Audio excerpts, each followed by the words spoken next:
En République démocratique du Congo, les femmes de la province du Nord Kivu regroupées au sein du collectif des associations féminines pour le développement plaident pour le retour de la paix et la sécurité dans la région. Elles demandent l'aide du gouvernement à l'occasion de la Journée mondiale des droits de la femme célébrée le 8 mars 2021. Ces femmes affirment qu'elles subissent les conséquences de l'insécurité depuis plus de 20 ans et invitent le gouvernement à mettre en œuvre son programme de sécurisation de la région de l'Est alors que l'insécurité dans cette partie du pays alimente la violation des droits de la femme.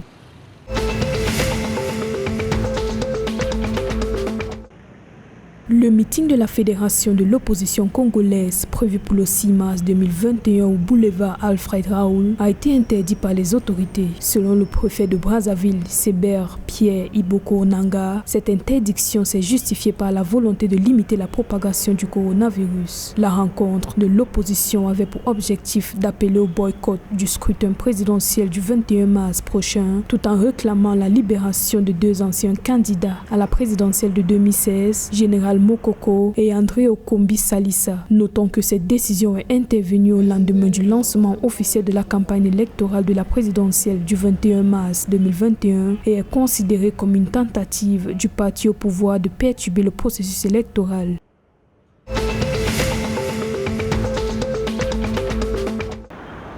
Le gouvernement de la République démocratique du Congo a mobilisé 680 millions de dollars pour la réhabilitation des routes dans la province du Sud Kivu. À l'issue de ce projet, plus de 500 km de routes devront être réhabilités dans les localités de Walungu et Chabunda, ainsi que dans la ville de Bukavu. Le projet qui devrait être réalisé au cours des 24 prochains mois va renforcer le tourisme dans la province du Sud Kivu. Précisons qu'il s'agit d'un contrat de partenariat public-privé qui relie la République démocratique du Congo à la Chine.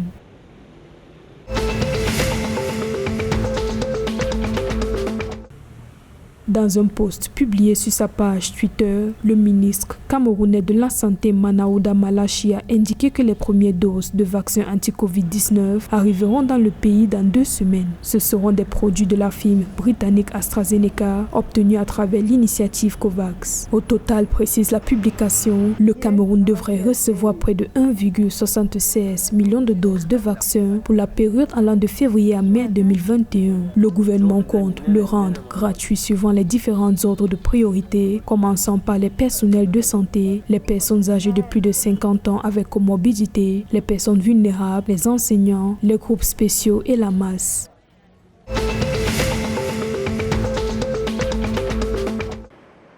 Le programme pour l'épanouissement, l'autonomisation et la résilience communautaire des femmes a été lancé le 16 mars 2021 à Mbol par le ministère de la Femme et de la Protection sociale. Le programme qui couvre 4 provinces du pays est financé par le gouvernement à hauteur de près de 2 milliards de francs CFA pour une période de 4 ans. Ce programme contribuera à créer des emplois et des opportunités socio-économiques dans le pays en investissant dans les activités portant sur l'autonomisation des couches vulnérables comme celle des femmes communautaires. L'État tchadien veut garantir le développement durable et la protection sociale.